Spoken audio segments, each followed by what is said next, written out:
Hello everyone, আসসালামু আলাইকুম। Welcome back to my channel. আজকে নতুন আরেকটি ভাজির রেসিপি নিয়ে চলে আসলাম। মূলার শাক ভাজির রেসিপি। প্রথমে মূলার শাকগুলো কেটে ধুয়ে একটি কড়াইতে নিয়ে নিব। তারপর আস্ত কিছু কাঁচামরিচ দিয়ে দিব। তারপর সামান্য লবণ দিয়ে দিব। দিয়ে ভালো মতো সিদ্ধ করতে বসিয়ে দিব। যখন দেখব শাকগুলো সিদ্ধ হয়ে গেছে এবং শাকগুলোতে আর কোনো পানি নেই, তখন শাকগুলো নামিয়ে নেব।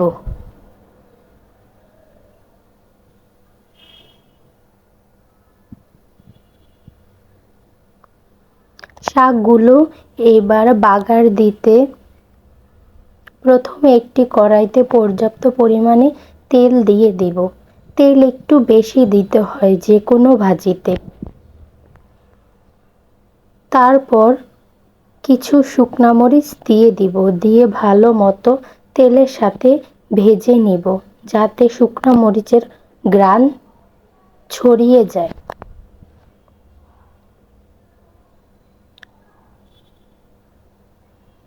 শুকনা মরিচগুলো যখন ভাজা হয়ে যাবে, তখন বেশ পরিমাণে পেঁয়াজ কুচি ও রসুন কুচি দিয়ে দিব। দিয়ে ভালো মতো ভেজে নিব।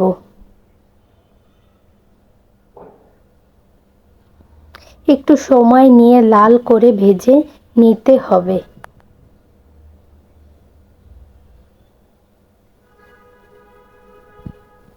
যখন দেখব শুকনা মরিচ ও পেঁয়াজগুলো ভালোভাবে ভাজা হয়ে গেছে, তখন ভাপিয়ে রাখা শাকগুলো দিয়ে দিব। দিয়ে ভালো মতো আরও কিছুক্ষণ ভেজে নিব। যখন শাকগুলো ভাজা হয়ে যাবে, তখন শাকগুলো তুলে নিব। হয়ে গেল আমার ভীষণ মজাদার মূলার শাক ভাজির রেসিপি। আজকের ভিডিওটি দেখার জন্য সবাইকে ধন্যবাদ। ভিডিওটি ভালো লাগলে অবশ্যই আমার চ্যানেলটিকে সাবস্ক্রাইব করে দিবেন। আল্লাহ হাফেজ।